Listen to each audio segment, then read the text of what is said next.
Graça e paz, irmãos. Louvado seja Deus pela graça do Senhor, de poder compartilhar com os irmãos a palavra de Deus, aquilo que Deus tem falado conosco, aquilo que Deus trata com a gente. E Deus então nos chama também para compartilhar a palavra do Senhor com os irmãos. Irmãos, vamos abrir nossas Bíblias no livro de Oséias, na Nova Almeida Atualizada.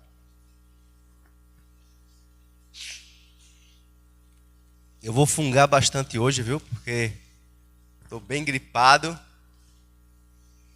E vocês vão ter que ter um pouquinho de paciência. A voz um pouco afônica. E bastante fungado. É um texto muito conhecido. E que ele, quando tirado do contexto, ele é mal interpretado.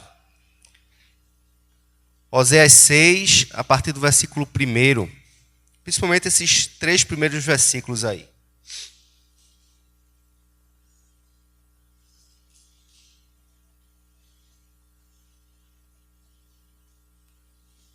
Mas nós vamos ler do 1 ao 6.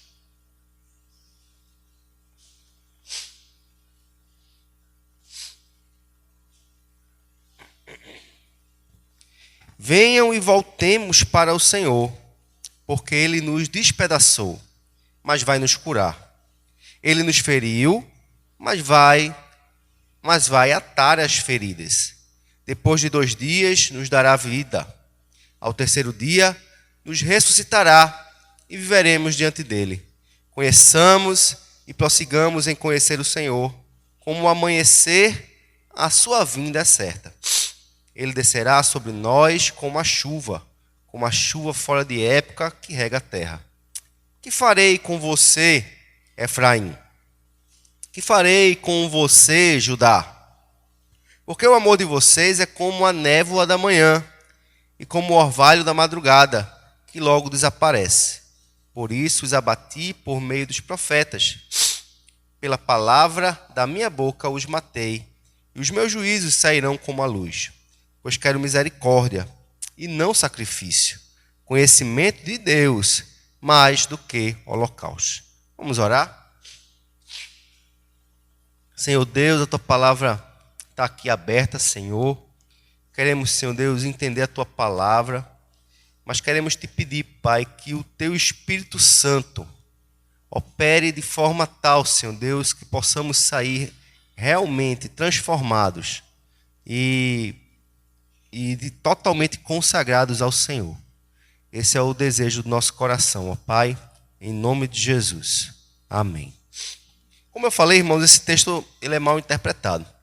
Daqui a pouco eu vou falar sobre isso. Mas esse texto ele fala algo muito interessante aqui, que é sobre o amor daquele povo. Ele diz que o amor de vocês é como a névoa da manhã e como o orvalho da madrugada. Não sei se você já viu. Aqui é difícil, não sei se tem aqui, aquele orvalho. O orvalho é mais fácil, mas a névoa, né? Aquele nevoeiro logo cedinho. Como tem muitos morros aqui, eu acredito que tem sim, muito nevoeiro, né? E essa semana eu estava voltando de Orobó, na sexta-feira de manhã, tinha chovido, estava um clima mais frio, e era muito nevoeiro naquela região de lá. Eu saí, era 5 e pouquinho da manhã. Então o nevoeiro estava, até a visão fica ruim, e a gente tem que voltar com cuidado. Mas aí aos poucos o nevoeiro vai acabando. O interessante é que o sol vai levantando e o nevoeiro vai acabando. Sei que você está viajando, por mais que você fique prestando atenção no nevoeiro, chega uma hora que você se distrai e não percebe mais. Quando você vai procurar novamente, não tem mais nevoeiro. O nevoeiro foi embora e você nem percebeu. O sol, quando vai subindo, esquenta e então dissipa aquele nevoeiro. E Deus está dizendo aqui que o amor daquele povo é como esse nevoeiro, que logo se dissipa. E muitas vezes o nosso amor para com Deus também é assim. Estamos firmes, amando ao Senhor, buscando ao Senhor, mas as coisas vão acontecendo em nossa vida e a gente não se apercebe que aquele amor aos pouquinhos vai se esvaindo, e quando nós nos atentamos para nós mesmos, aquele amor que nós tínhamos há pouco tempo atrás já não é mais como era, e já estamos novamente botando um pezinho para fora da presença de Deus. Aquele amor se esvaiu e muita gente nem percebe. Esse texto, irmãos, ele está dentro do contexto do livro de Oséias. O livro de Oséias é um livro que o Senhor chamou esse homem para repreender o povo de Israel. Mas não só Israel, como também Judá. O território estava dividido, 2 reinos formados, Israel ao norte, Judá ao sul. E o principal aqui, meta, era repreender Israel. Mas Judá também não ficou de fora da repreensão. Oséias foi chamado de uma forma muito inusitada. Ele é chamado para se casar com uma mulher adúltera. E essa mulher adúltera e prostituta simbolizaria, então, Israel e a sua prostituição para com Deus, trocando Deus por Baal, trocando Deus por outros deuses, se prostituindo e se afastando do Senhor. E aquela mulher de Oséias faz assim com ele. Ele vai atrás dessa mulher e diz assim: pegue sua mulher de volta. Ele vai e traz a sua mulher de volta. Então, assim é considerado Israel um povo adúltero, um povo que troca Deus por outros deuses, sendo então uma prostituição espiritual.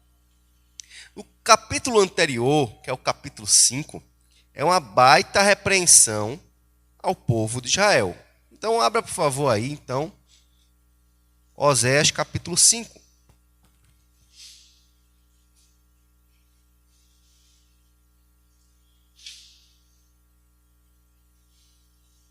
E é uma repreensão seríssima aos sacerdotes. Veja, acompanhe comigo. Ouçam isto, sacerdotes. Fique atenta, ó casa de Israel. Dê ouvidos, ó casa do rei, porque a sentença é contra vocês. Pois vocês foram um laço em Mispa e uma rede estendida sobre o Tabor. Os rebeldes se aprofundaram na matança, mas eu castigarei todos eles. Eu conheço Efraim, Israel não me está oculto, porque você, Efraim, se prostituiu, e Israel está contaminado. O que eles fazem não lhes permite voltar para o seu Deus, porque um espírito de prostituição está no meio deles, e não conhecem o Senhor. A arrogância de Israel abertamente dá testemunho contra eles. Israel e Efraim cairão por causa da sua iniquidade. Judá cairá juntamente com eles, com os seus rebanhos. O seu gado irão em busca do Senhor, mas não o acharão. Ele se afastou deles. Foram infiéis ao Senhor, porque tiveram filhos bastardos. Agora, a festa da lua nova os consumirá com todas as suas plantações. Toquem a trombeta em Gibeá e façam soar o alarme em Ramá. Comecem a gritar em Bet-Aven. Cuidado, Benjamim. Efraim se tornará em desolação no dia do castigo. Entre as tribos de Israel, tornei conhecido o que se cumprirá. Os príncipes de Judá são como os que mudam os marcos. Derramarei o meu furor sobre eles como água. Efraim está oprimido e esmagado pelo juízo, porque preferiu seguir a vaidade. Portanto, para Efraim eu serei como uma traça e a casa de Judá como uma podridão. Quando Efraim viu a sua enfermidade e Judá tomou a sua ferida, Efraim se dirigiu à Síria e enviou mensageiros ao grande rei. Mas ele não tem condições de curá-los, nem de sarar a sua ferida. Porque para Efraim eu serei como um leão, e para a casa de Judá como um leãozinho. Eu mesmo os despedaçarei, e depois irei embora. Vou arrastá-los comigo, e não haverá quem possa livrá-los. Irei e voltarei para o meu lugar, até que se reconheçam culpados. Busquem a minha face. Estando angustiados, eles me buscarão ansiosamente. Então aqui, irmãos, Deus está dando uma sentença. Diz, olha, eu mesmo vou destruir Israel e Judá. Então veio a Síria e levou cativo Israel. Depois veio Nabucodonosor com a Babilônia, né? E levou cativo Judá. Profecias feitas por causa do pecado do povo. Porque o povo estava trocando Deus por outros deuses, confiando em outras nações, se misturando com outros povos, tendo filhos de bastardos. E então Deus diz assim, olha, eu vou destruir vocês, e assim, irei e voltarei para o meu lugar. Eu vou atingir vocês e vou para o meu canto. Até que vocês se reconheçam culpados e busquem a minha face. Estando angustiados, eles me buscarão ansiosamente. Então, Deus está dizendo que o pecado deles vai fazer com que eles sejam destruídos, serão sequestrados, e Deus vai ficar na dele, até que vocês me busquem como tem que buscar, de forma angustiada, ansiosa. E aí Deus então, aí você entra no capítulo 6, e aquele povo então vai fazer uma oração. Deus está dizendo assim, olha, quando vocês estiverem muito angustiados, vocês estão lendo meu pensamento, é? Obrigado, Fernanda.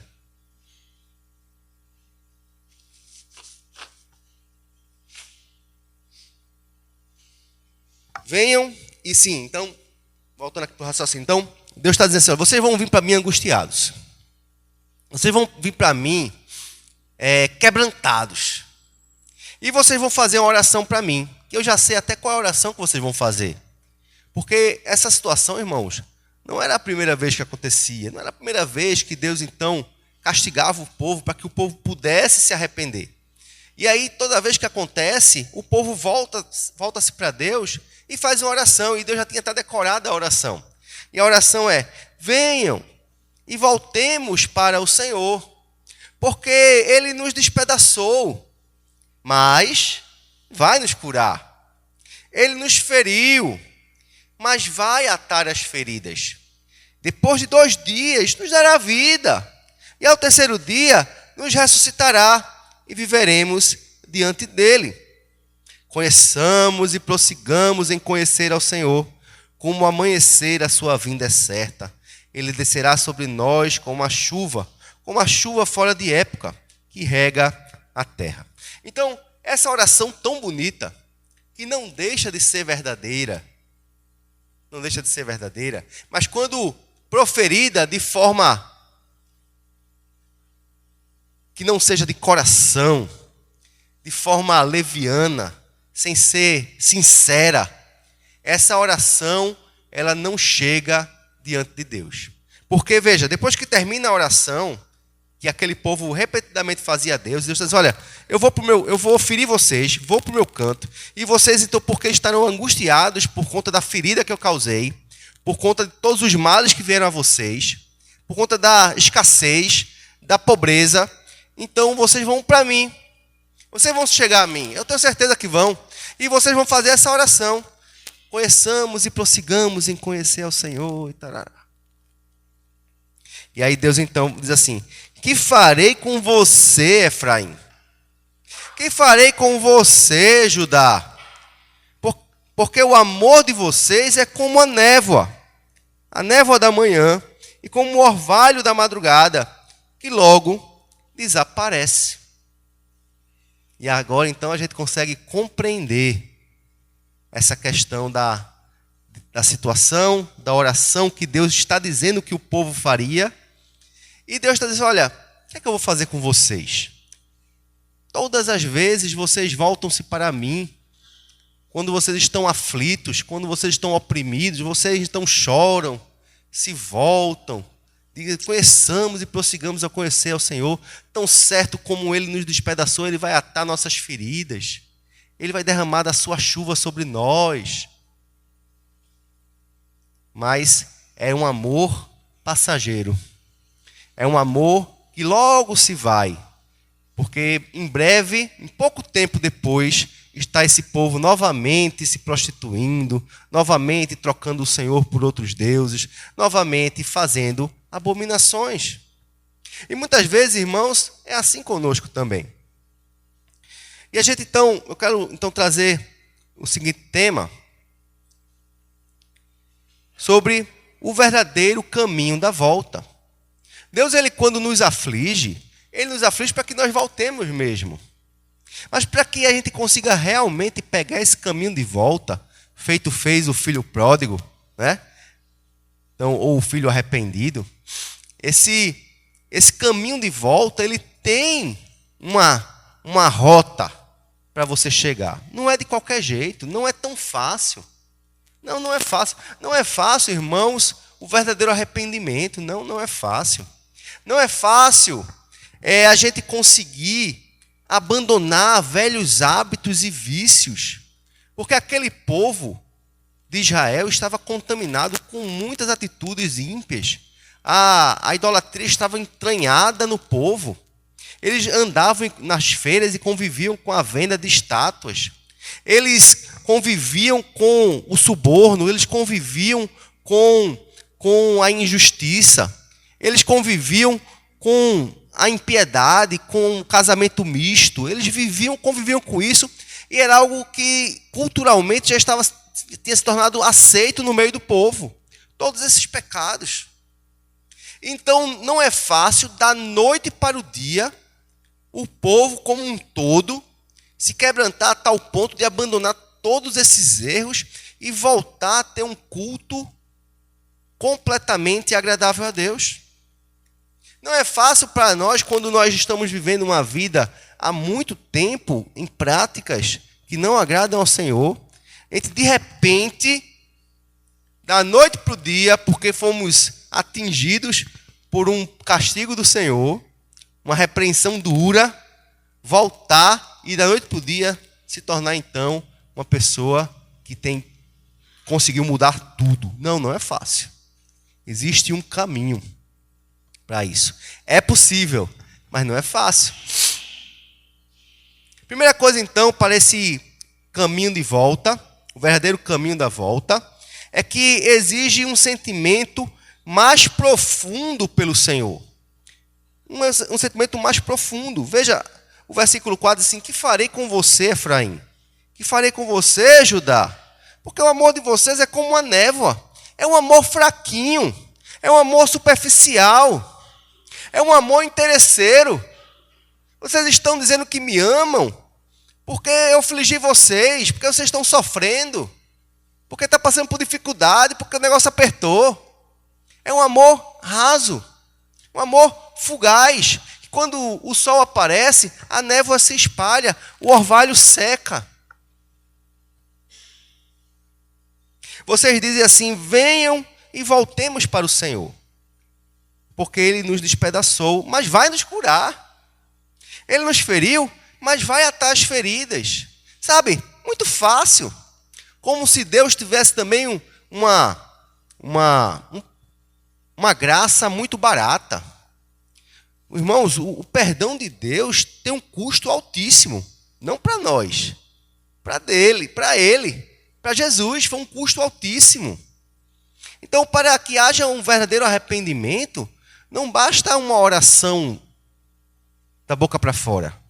Não basta apenas, olha, vamos voltar para o Senhor, porque Ele pesou a mão sobre a gente está passando por esse aperto, mas quando a gente voltar, sabe, Ele vai nos curar. Ele vai nos curar e a nossa ferida vai ser sarada. Não é tão fácil. Não é assim tão fácil. Porque eles não estavam querendo voltar por causa de um arrependimento sincero. Eles estavam querendo voltar porque eles estavam com remorso. Queriam voltar porque estavam destruídos como nação. O comércio deles tinha sido destruído. Eles estavam sendo afligidos pela Síria, sendo levados no cativeiro. Então veja, numa situação de desgraça, é muito fácil chorar. Ah, meu Deus, me perdoe. como nós erramos, Senhor, ao te trocar por Baal. Sabe, era uma oração muito fácil.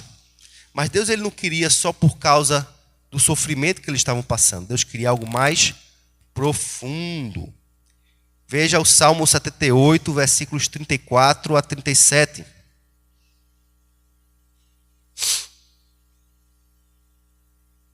Veja o que o salmista Asaf fala.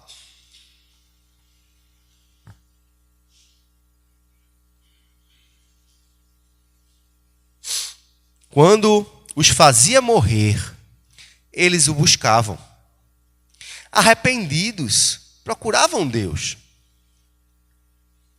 Lembravam-se de que Deus era a sua rocha e o Deus Altíssimo, o seu Redentor. Lisonjeavam-no, porém, de boca, e com a língua lhe mentiam, porque o coração deles não era firme para com ele, nem foram fiéis à sua aliança. É muita gente, irmãos, que entra e sai da igreja com muita facilidade. É gente que entra na igreja, aí se afasta, vai para o mundo, daqui a pouco está de volta, aí está chorando, está arrependido, está pedindo para voltar, aí daqui a pouco sai de novo, daqui a pouco volta de novo, sabe?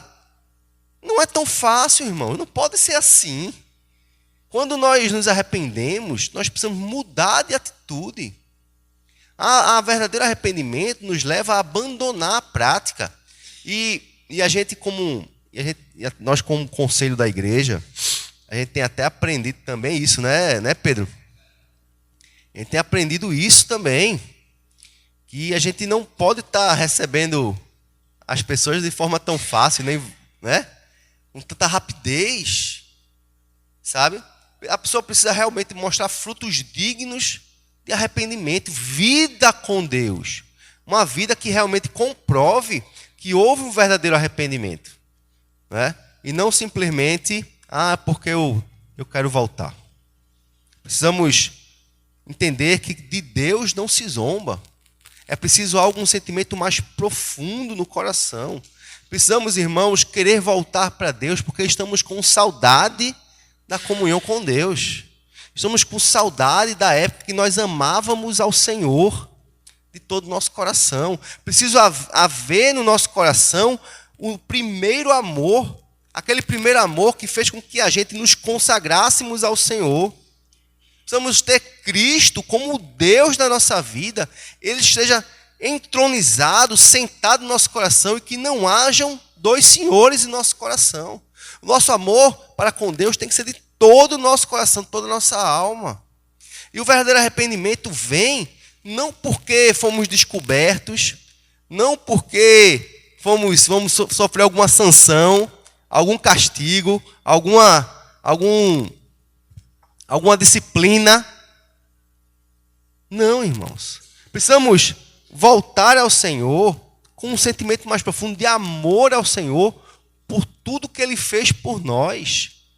E uma tristeza profunda no coração por conta que nosso pecado escandalizou a cruz de Cristo.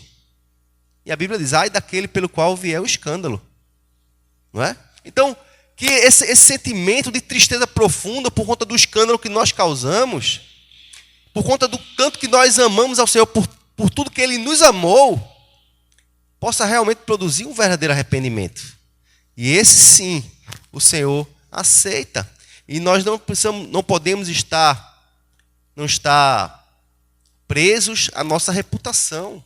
Não pode haver um desejo de proteger a nossa reputação. Quando toda vez que estamos querendo proteger a nossa reputação, tem algo errado. Segunda coisa, irmãos, o verdadeiro caminho de volta exige que aceitemos o juízo de Deus. O versículo 5 diz assim, por isso os abati, por meio dos profetas, pela palavra da minha boca, os matei, e os meus juízos sairão como a luz. Sabe, irmãos, quando nós pecamos, nós precisamos ser disciplinados por Deus. E a disciplina por Deus também inclui a disciplina dos homens.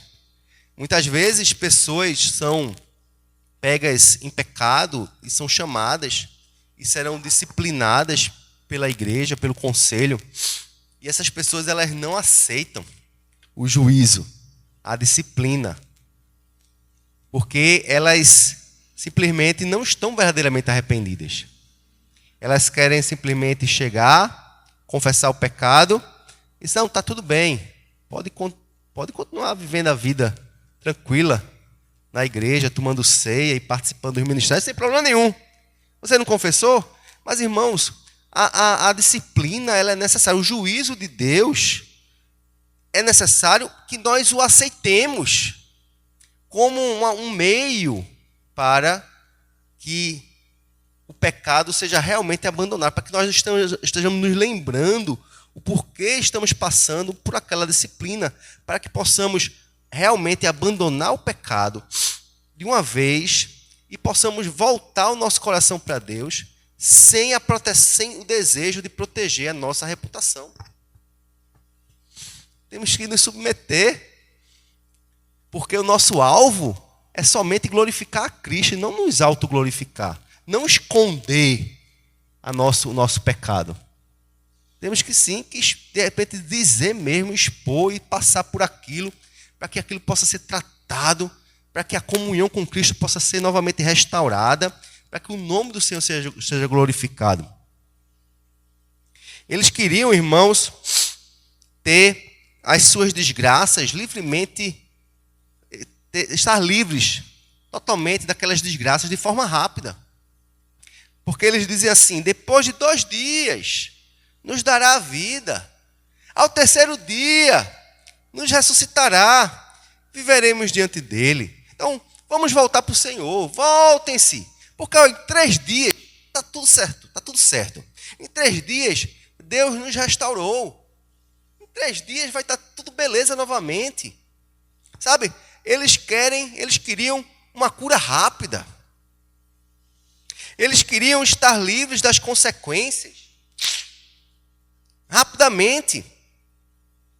Eles queriam de Deus uma graça barata, não queriam sofrer, não queriam a repreensão, pois não tinham interesse na santidade que o sofrimento lhes trariam.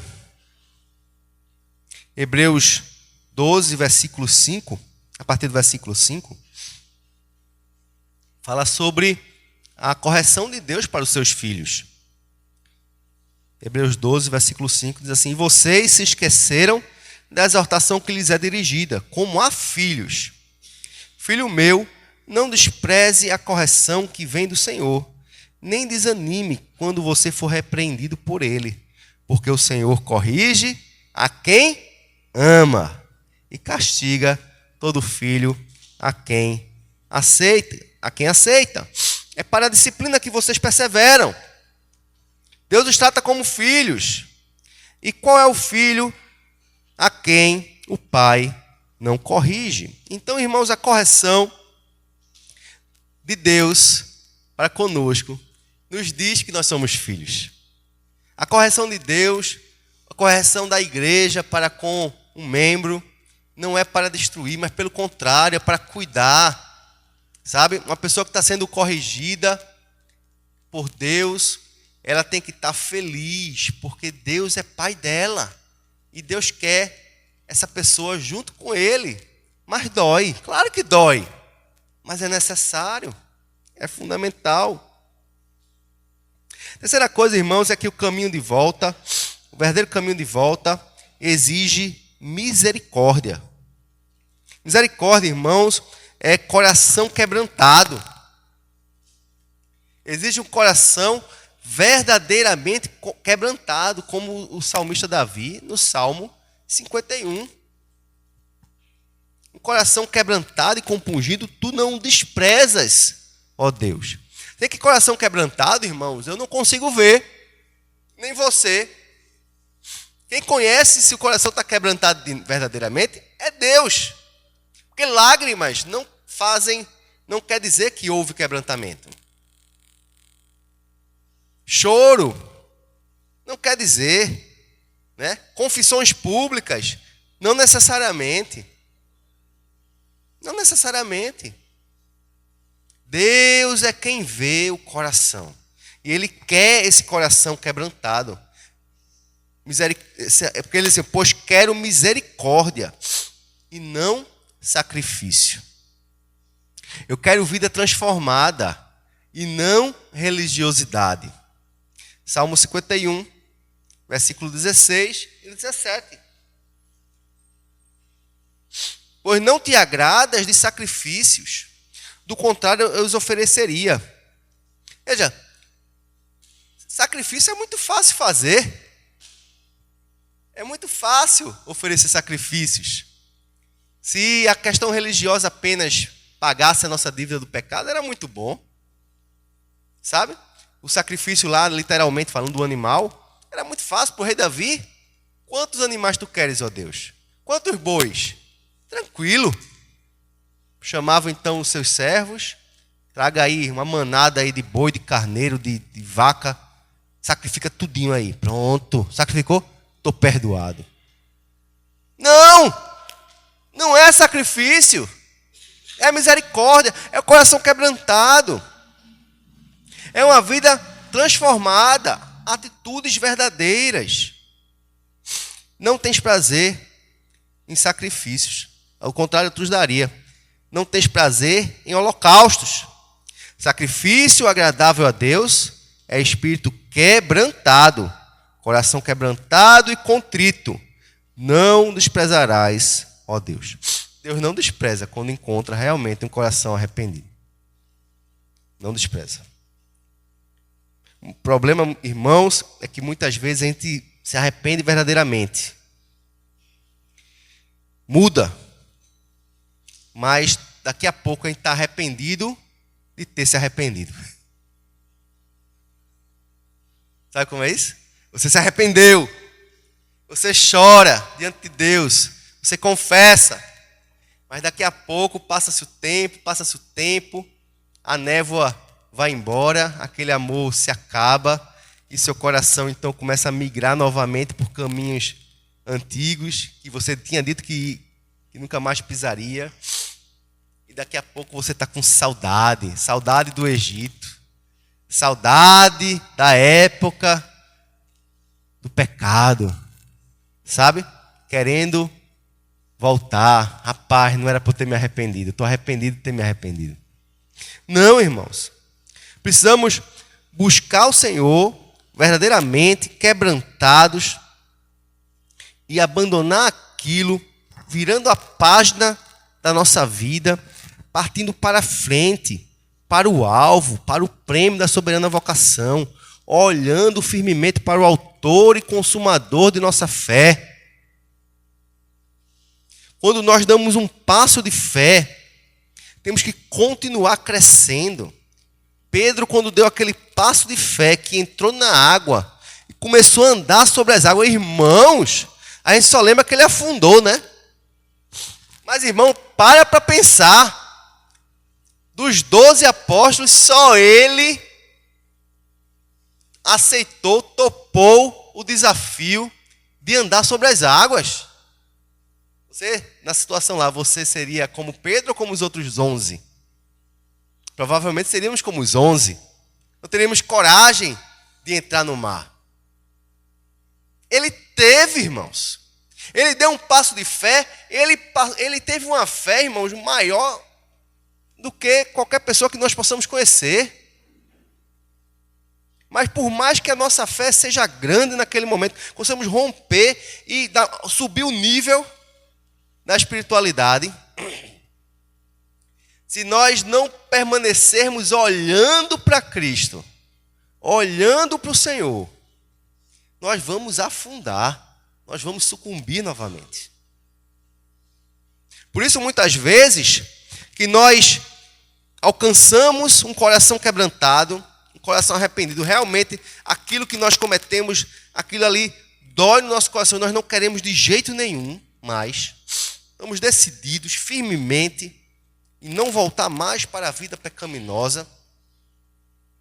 Rompemos uma fase, passamos a página e vamos agora para frente.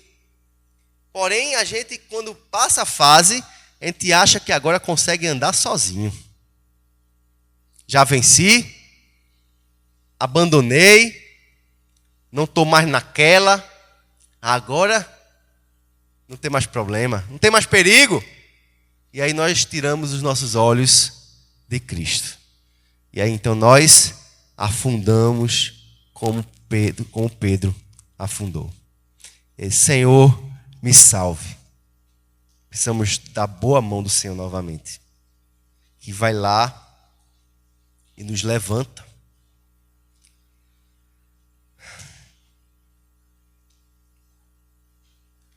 Irmãos, nós precisamos entender que nós sempre seremos pecadores.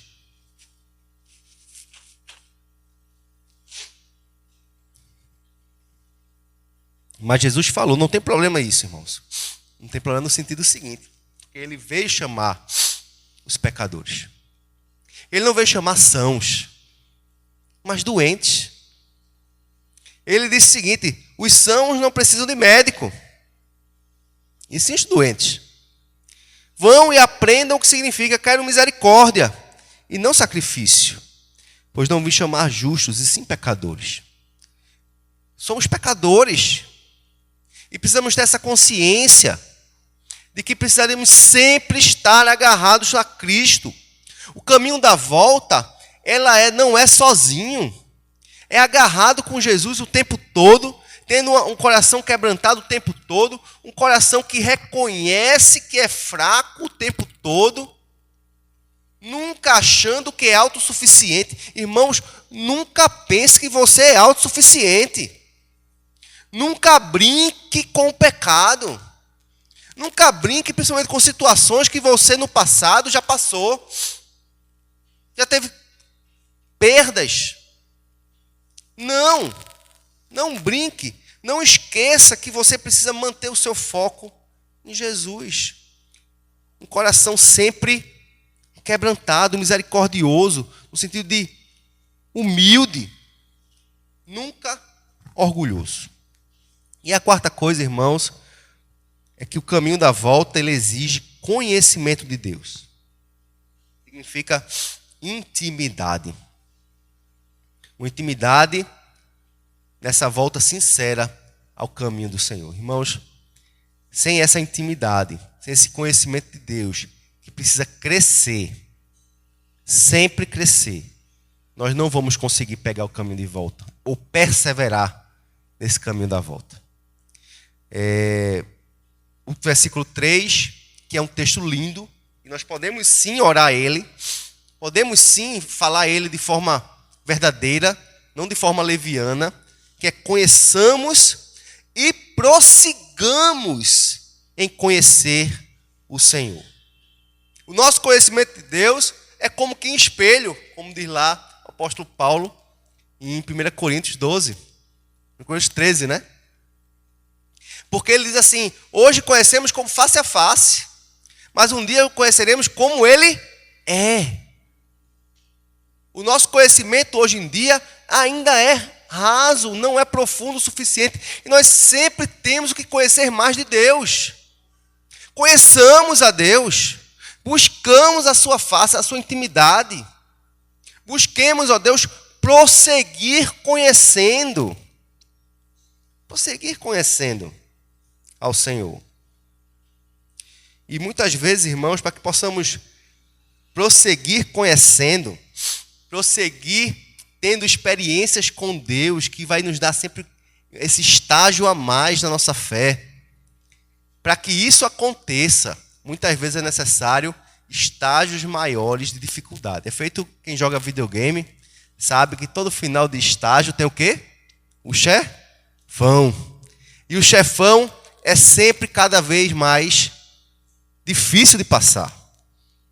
Na nossa vida tem sempre aqueles momentos mais difíceis. Quando nós estivermos passando por dificuldades, quando nós estivermos passando por privações, quando nós estivermos passando por situações que nunca passamos antes, saiba que Deus está nos testando para que possamos prosseguir conhecendo a Deus. Prosseguir experimentando cada vez mais coisas maiores da presença de Deus. Andando de fé em fé, de glória em glória, para que possamos cada vez mais alcançar essa maturidade espiritual e poder saber que as nossas experiências servem para que nós possamos cada dia mais ser parecidos com Cristo. Conheçamos e prossigamos em conhecer o Senhor. Como amanhecer, a sua vinda é certa. Irmãos, o Senhor não nos abandona. Do jeito que o amanhecer virá, a vinda do Senhor virá. Ele desce sobre o seu povo. Ele derrama da sua chuva sobre a terra, sobre o povo. Essa oração, ela é verdadeira. Ela não tem nada errado na sua teologia. Só precisa ser feita com um coração sincero. Um coração realmente aos pés do Senhor. Com fé. De alguém que realmente quer conhecer ao Senhor. Que quer prosseguir conhecendo ao Senhor. Que não está satisfeito com a sua situação espiritual. Que quer algo a mais, que quer ir mais fundo, que quer buscar mais, que quer ter mais do Senhor em sua vida. Não podemos nos acomodar. Às vezes, irmãos, estamos acomodados.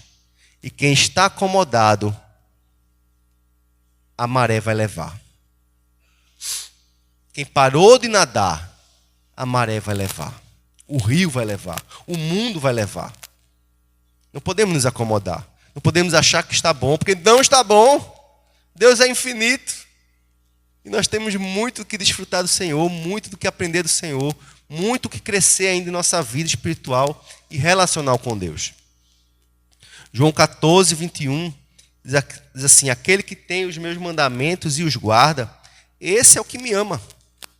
E aquele que me ama será amado por meu Pai. E eu também o amarei. E me manifestarei a Ele. Se alguém me ama, guardará a minha palavra, e meu Pai o amará. Viremos para Ele e faremos nele morada. Veja que coisa, irmãos. Raciocina, pensa nesse versículo. Se nós guardarmos os seus mandamentos, se nós o amarmos muito mais do que aquela névoa que logo se dissipa, nosso sentimento tem que ser um amor completo para com Deus. Se nosso amor for total para com o Senhor, se amarmos com toda a nossa alma, todo o nosso entendimento, todo o nosso coração, com toda a nossa força, a Bíblia diz que Ele vai se manifestar para nós. Ele virá fazer morada em nós. Do nosso interior, então, realmente fluirão rios de água viva.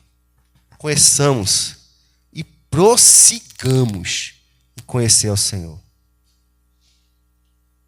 Quando você volta para a casa do Pai, continue buscando o Pai. Continue querendo o Pai. Não deixe, não largue o caminho do Senhor, não largue aquilo que o Senhor plantou no seu coração. Receba a graça de Deus, receba o perdão do Senhor, abandone as velhas práticas e prossiga junto ao Senhor, aos pés do Senhor, amando e crescendo, para que verdadeiramente aquelas coisas do passado fiquem no passado.